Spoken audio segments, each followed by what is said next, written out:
We're back in the shop on a Saturday morning and we're going to forge a pair of box jaw tongs. So, you know why? Because I don't have any. And you can never have too many tongs. Let's get to it.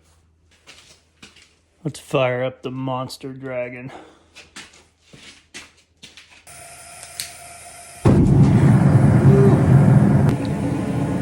We're going to start out with a couple of pieces of 3/4 round bar. We're going to cut one at 8 inches long and one at 9 inches long. Let's get to it.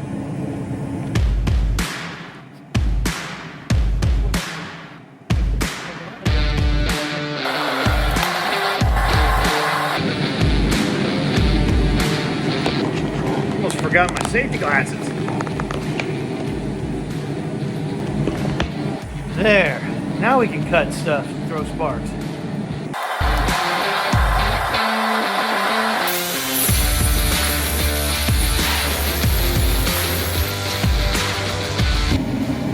We're going to take our longer bar and we're going to upset the end of it down to where it's the same length as the shorter bar, because we need to make more mass on the end of that thing to make the box jaws part of the box jaw tongs.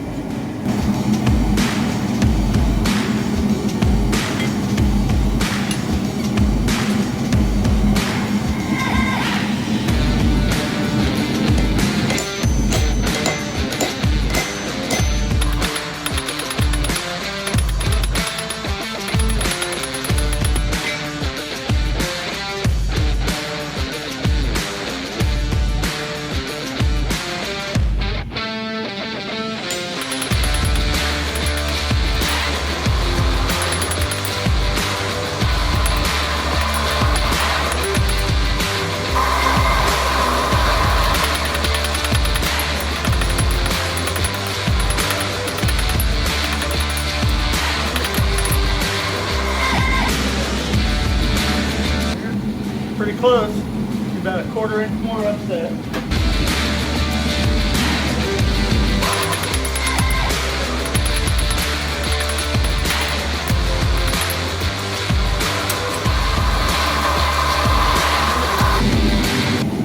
I'm going to take about 1.5 inches of this thing on the anvil.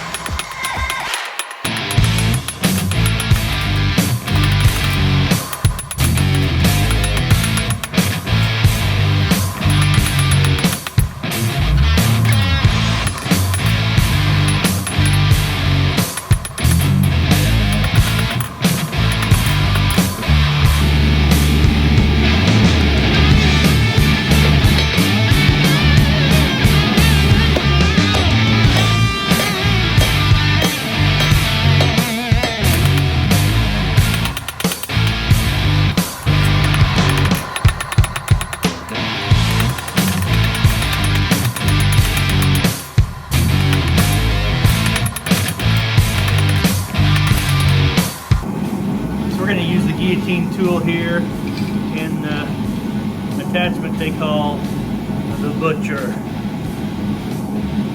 and that's just to isolate a piece of stock so that we can widen it out.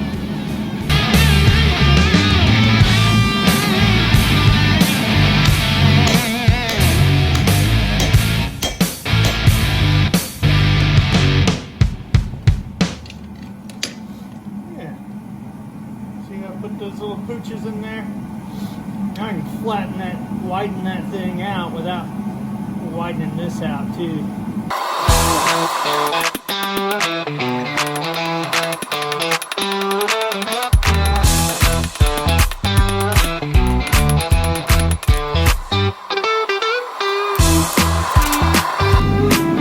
I'm going to use the old log splitter fork press to spread that bit out.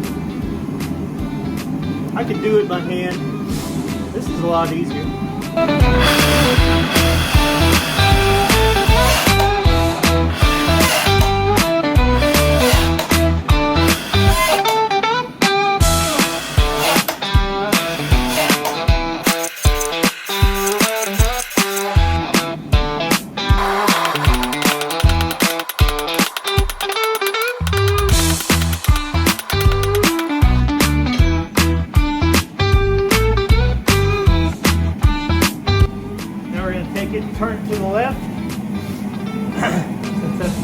in.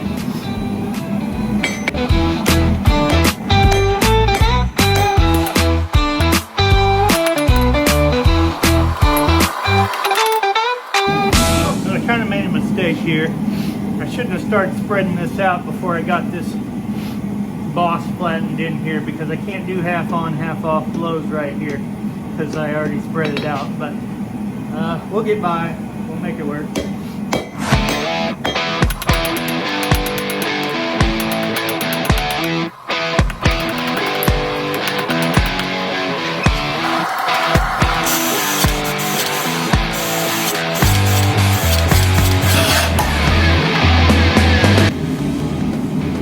Flattening out the boss. Those of you who don't know, the boss is the flat part that you put the pivot point in, the hinge in. I don't know why they call it the boss, but that's what it is. Let's put the pullers in. Speed this up a little bit.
First like this, turn away from your tong hand like this, and turn away from your tong hand again like this.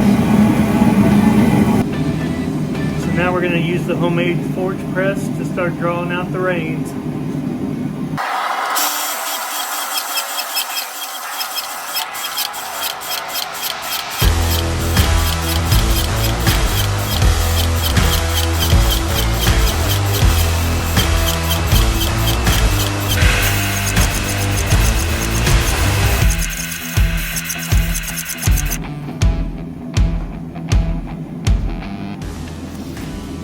You have to be careful not to squish it too much, because once you squish it too much, you can't really put it back on.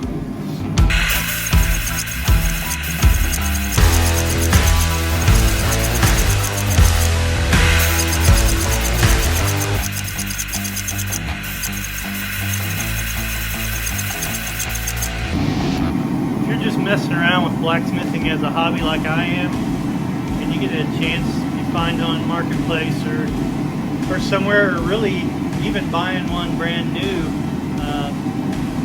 one of these electric log splitters, and you can make it into a forge press.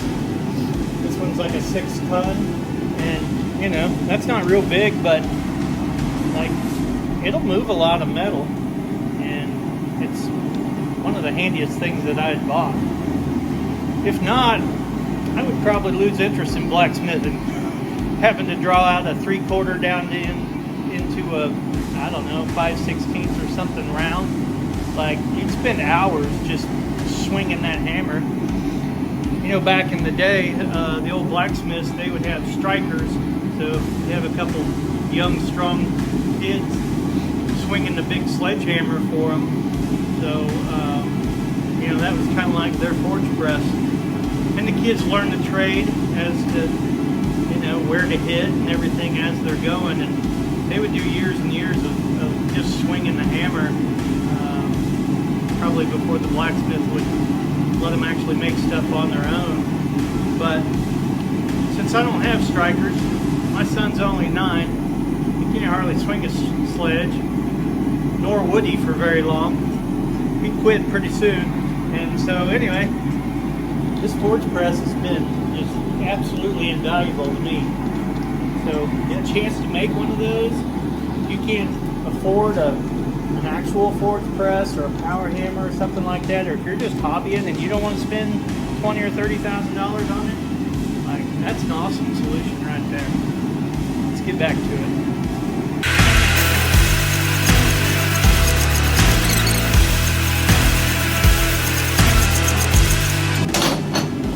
I'm going to change these dies out for the flat dies and try to smooth those ripples out a little bit. And probably do the rest by hand.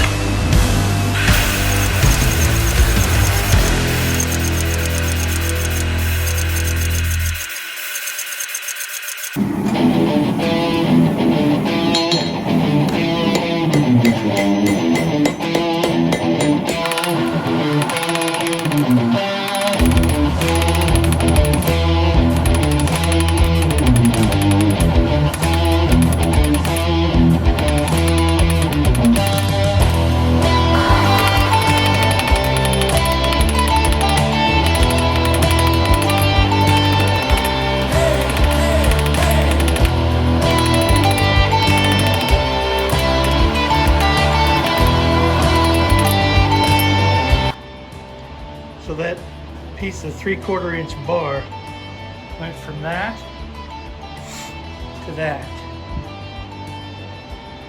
It's one of the reasons why I just love blacksmithing.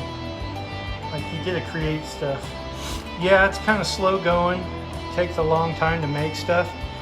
But another thing you got to think about is after these are made, these things will literally last 100 years plus. And I mean, if my kids want to do this, my grandkids wanted to do this, and they kept these tongs inside, like, these things would they could last 200, 300, 400 years. It's just amazing. And I just love to create stuff. And I'll make the other half either this afternoon or tomorrow, but right now I'm going to go spend some time with my family.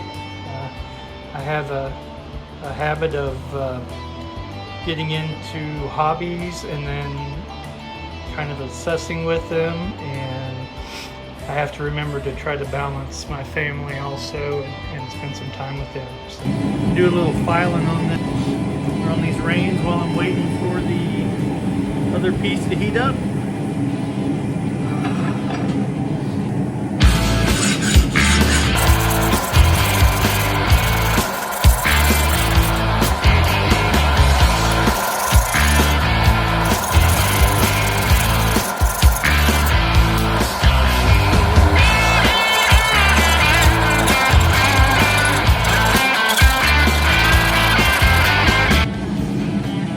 Probably think it's funny that I'm using a file when I've got an angle grinder sitting right here. Sometimes I like to do things old school.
go full press.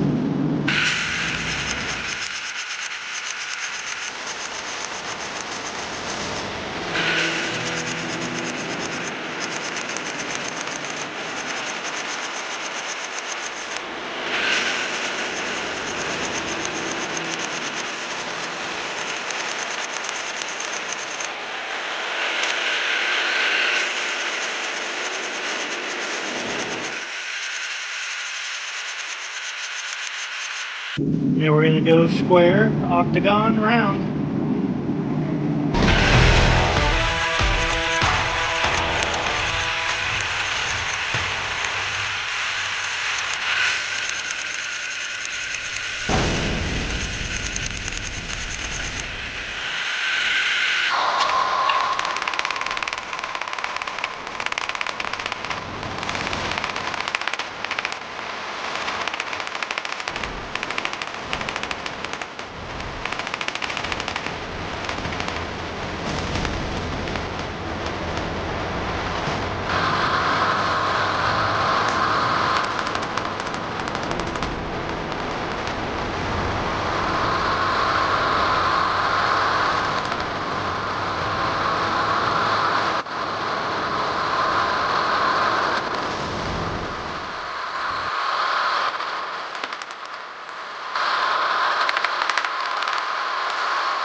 Now we'll find a good pivot point and mark where our hole's going to go for a rivet.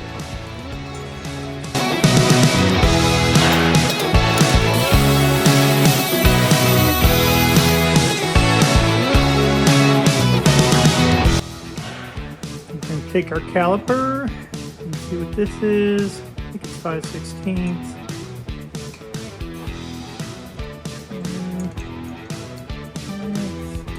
It's a little small. There, that's the one.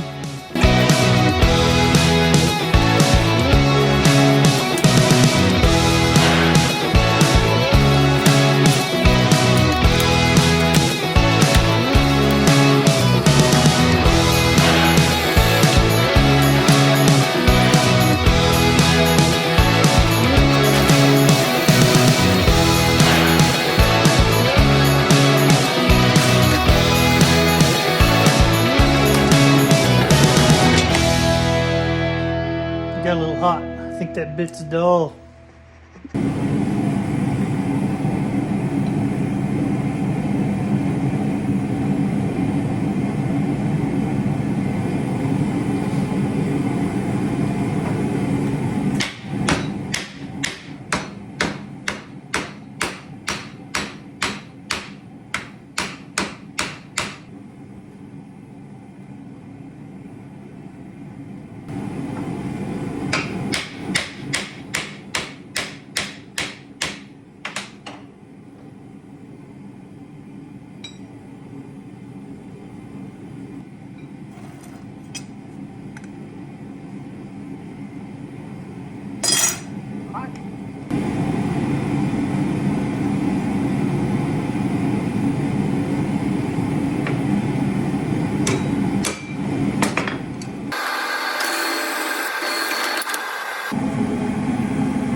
Ugly.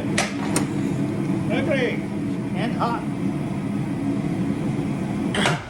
Well, there's our box jaw tongs. They sure ain't pretty, but let's see if they'll hold some flat stock.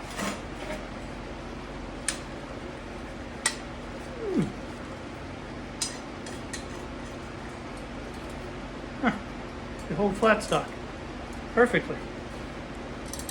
I had a whole bunch of old farm equipment on this farm, and they had these leaf springs that are, this isn't it, but they have these leaf springs that are like exactly 1.5 inches wide and 1/4 inch thick, and so they're awesome for making knives and stuff out of, and I needed these to hold them. So thanks for watching. Come back and see us next time.